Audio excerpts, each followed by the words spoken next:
கோடநாடு வழக்கு கிட்டத்தட்ட இதுக்கு முடிவு இல்லாமல் ரொம்பவே நீண்டிட்டு போயிட்டு இருக்கு. இது ஓ பன்னீர்செல்வம் வந்து நம்ம சிஎம் பார்த்து ஒரு கேள்வி கேட்டிருக்காரு.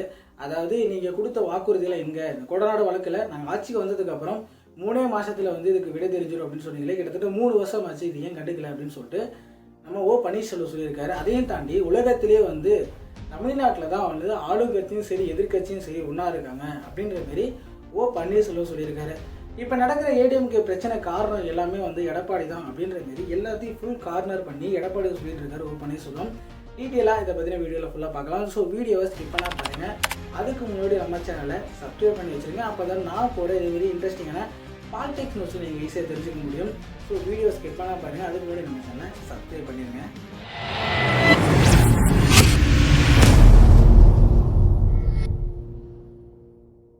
மக்களே, இந்த கோடநாடு கொலை வழக்கு நமக்கு எல்லாத்தையுமே தெரியும். அதாவது நம்ம ஜெயலலிதா அம்மாவோட டீ எஸ்டேட்டில் இந்த பிரச்சனை நடந்திருக்கு.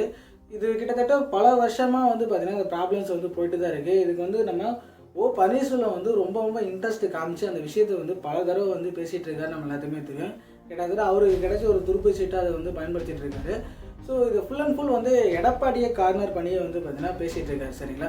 ஸோ ஸ்டார்டிங்லேயே வந்து நம்ம டிஎம்கே ஆட்சிக்கு வரதுப்ப அவங்க என்ன வாக்குறுதி கொடுத்தாங்க அப்படின்னா, நாங்கள் ஆட்சிக்கு வந்தப்போ இந்த 3 மாதத்துலேயே நாங்கள் இந்த கொலை வழக்கு சம்மந்தமான ஒரு தீவிரமாக ஆக்ஷன் எடுப்போம் அப்படின்ற மாதிரி சொல்லியிருந்தாங்க. இப்போ 3 வருஷம் ஆச்சு, ஏன் ஆக்ஷன் எடுக்கலை அப்படின்னு சொல்லிட்டு ஓபிஎஸ் வந்து நம்ம சிஎம் பார்த்து கேள்வி கேட்டிருக்காரு. அதாவது எனக்கு ஒரு உண்மை தெரிஞ்சாகணும் அப்படின்ற மாரி சில பல கேள்விகளை வந்து கேட்டுட்ருக்காரு ஓ பன்னீர்செல்வம். அதில் ஒரு படி தான் வந்து பார்த்திங்கன்னா, அதாவது 1989 நடந்த எலெக்ஷன்ஸில் அதாவது செவ்வேல் சின்னத்தில் நம்ம ஜெயலலிதா அம்மையார் வந்து நின்றுருந்தாங்க. அப்போ வந்து 5 தொகுதிகளில் அவங்க வெற்றி பெற்றாங்க. ரீசெண்ட் டைமில் ஒரு இடைத்தேர்தல் வந்து பார்த்திங்கன்னா ஈரோட்டில், அந்த ஈரோட்டில் கிட்டத்தட்ட 66 வாக்குகள் சதவீதத்தில் வித்தியாசத்தில் ஏடிஎம்கே வந்து தோற்று போயிருக்காங்க. இது முழுக்க காரணம் வந்து எடப்பாடி தான் அப்படின்னு சொல்லிட்டு ஓபிஎஸ் சொல்லிட்டு இருக்காரு. இன்னொரு பக்கம் இருக்கிறப்ப கட்சி 2ஆக பிரிஞ்சது பார்த்தீங்கன்னா, இப்போ வந்து ஓ பன்னீர்செல்வம் வந்து எந்த ஒரு கட்சி பொறுப்பிலையுமே கிடையாது. ஓகேங்களா? அவர் வந்து அவருக்கு கிடைச்ச ஒரு ஆதரவாளரை பயன்படுத்தி அதாவது உரிமையை மீட்டெடுப்போம் அப்படின்னு சொல்லிட்டு அப்படியே வந்து ஒரு மன்றத்தை போட்டு அவர் பேசிகிட்டு இருக்காரு. அது முழுக்க இந்த கொடநாடு வழக்கு சம்மந்தமாக தான் பேசிகிட்டு இருக்காரு. இந்த கொடநாடு வழக்கில் நம்ம நிறைய திருப்பங்களை வந்து பார்த்துருப்போம். சரிங்களா? ஒரு சில நியூஸ் என்ன சொல்கிறாங்க அப்படின்னா, இது முழுக்க எடப்பாடி தான் காரணம் அப்படின்ற மாதிரி சொல்லிட்டு இருக்காங்க.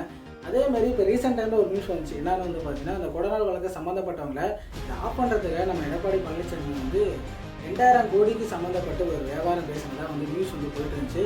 இதுக்கெல்லாம் ஒரு முடிவு கட்டணும் அப்படின்ற எண்ணத்தில் தான் நான் வந்து இவ்வளோ தூரம் பேசிகிட்டு இருக்கேன் அப்படின்னு சொல்லிட்டு ஓபிஎஸ் சொல்லியிருக்காரு.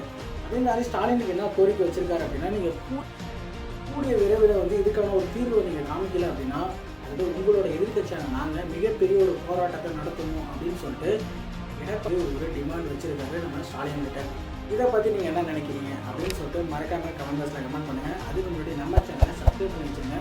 அப்போ தான் நான் போகிற இதுமாரி இன்ட்ரெஸ்டிங்கான ஒரு பாலிடிக்ஸ் விஷயங்கள் உங்களுக்கு டீட்டெயிலாக உங்களுக்கு தெரிஞ்சுக்க முடியும். ஸோ இதேமாதிரி அடுத்த வீடியோ சந்திப்பது நான் உங்களுக்கு சொல்கிறேன். டாடா பாய், see you.